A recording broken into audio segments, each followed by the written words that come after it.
Thyroid disease in pregnancy.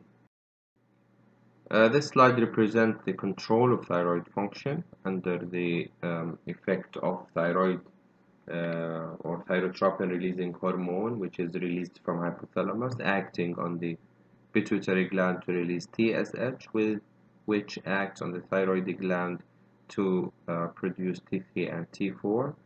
The T3 and T4 في عنا total وفي عنا free.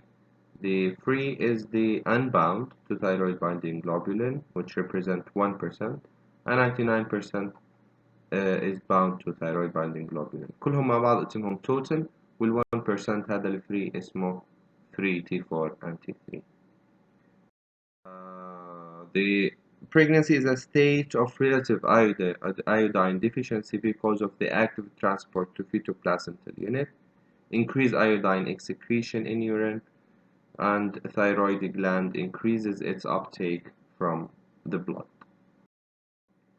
Thyroid binding globulin increase, total T4 and T3 increase, free T4 and T3 slightly decrease, or it may remain normal throughout pregnancy. T4 is altered less by pregnancy. هلا الفري T3 and T4 احنا بنقدر نحكي انهم they remain normal, but in some cases we find them to be decreased a little bit, especially in the second and third trimester. TSH does not cross the placenta طبعا, while the T3, T4 and T3 can cross the placenta in the first half of pregnancy. TSH cannot cross the placenta, decreases in first trimester under the HCG effect, and increases in the second and third trimester. These are the changes that we mentioned. This is a summary for the changes.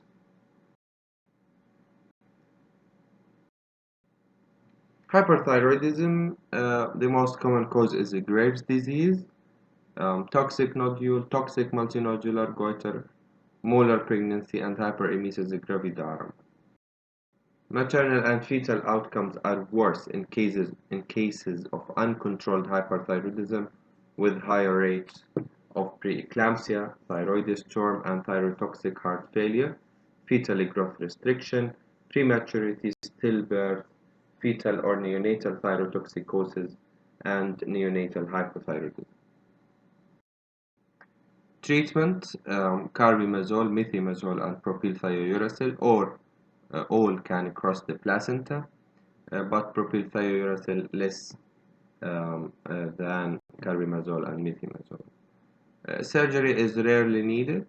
Radioactive iodine is contraindicated during pregnancy, and pregnancy should be avoided for at least 6 months after treatment.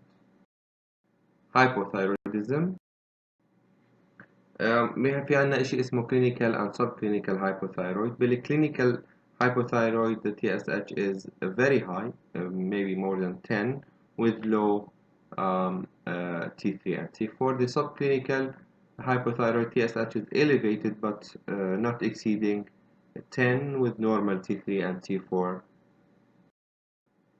Overt hypothyroidism complicates up to 3 of 1,000 pregnancies. Subclinical hypothyroidism is estimated to be 2 to 5%. Symptoms of hypothyroidism, we all know them.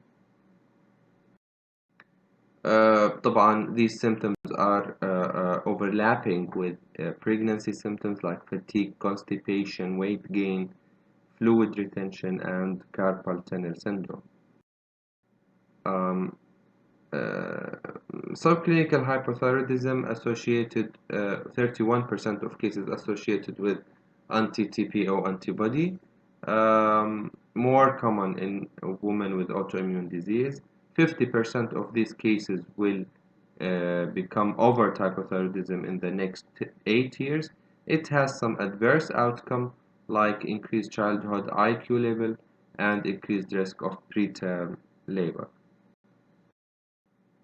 Overt hypothyroidism complicates 2 to 10 per 1,000 pregnancies and is commonly due to Hashimoto's thyroiditis, previous radioiodine therapy, previous postpartum thyroiditis, hypopituitarism, iodine deficiency. Maternal and fetal outcomes are worse with overt hypothyroidism.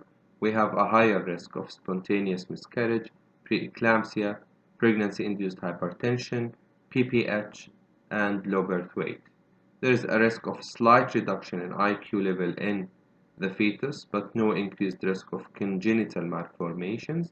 Pregnancy itself probably has no effect on hypothyroidism itself, although approximately 25% of women would require an increase in their thyroxine dose in pregnancy, especially in the first trimester.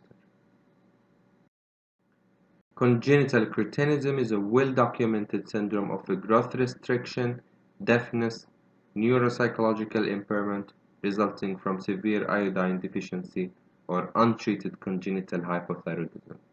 Women should be euthyroid at conception on a stable dose of thyroxine, and the importance of compliance during the first trimester should be emphasized. And thank you.